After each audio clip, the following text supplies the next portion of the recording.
Bonjour Thierry Cray, vous êtes directeur du cabinet Optivente, mais vous êtes également l'auteur d'un ouvrage paru aux éditions Chiron, qui traite des appels d'offres. Vous qui connaissez bien le sujet, pouvez-vous nous donner 5 astuces pour bien répondre à un appel d'offres et surtout maximiser ses chances de le décrocher? Alors, ce qui est fondamental déjà, c'est d'être positionné en amont de l'appel d'offres. Il y a une étude très intéressante qui montre que 28% des points que vous pouvez gagner va provenir des actions amont. Alors qu'est-ce qu'on peut faire concrètement?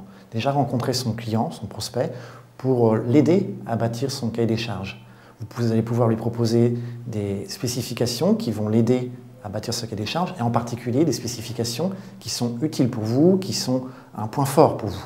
Un deuxième point, qui est très fondamental aussi, une fois qu'on a reçu le cahier des charges, consiste à utiliser des techniques d'argumentaire. Toutes les entreprises, tout commercial a des arguments.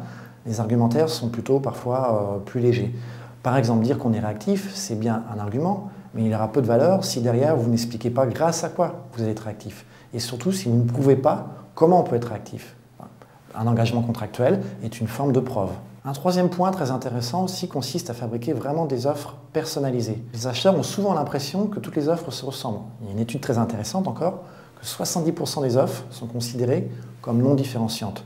Donc une manière, par exemple parmi de nombreuses, de se différencier, de faire quelque chose de personnalisé, c'est de rappeler le besoin, montrer que vous avez compris le besoin, l'enjeu du client. C'est fondamental. Un quatrième point qui est très intéressant aussi est de travailler sa lettre d'envoi. Souvent les lettres d'envoi sont très simples, il n'y a rien quasiment dedans.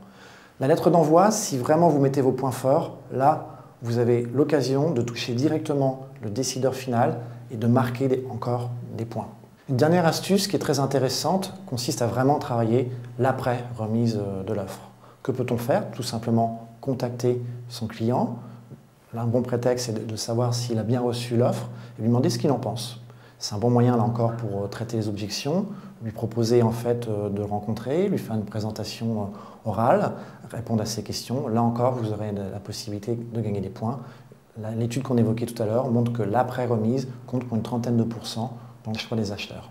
Donc au-delà des 5 astuces qui ont été données, d'ailleurs la liste est loin d'être exhaustive, j'encourage vraiment les responsables commerciaux finalement à s'auto-diagnostiquer, parce que derrière ce diagnostic en général, il y a vraiment beaucoup de leviers à gagner qui vont permettre d'augmenter très significativement les chances de gagner un appel d'offres.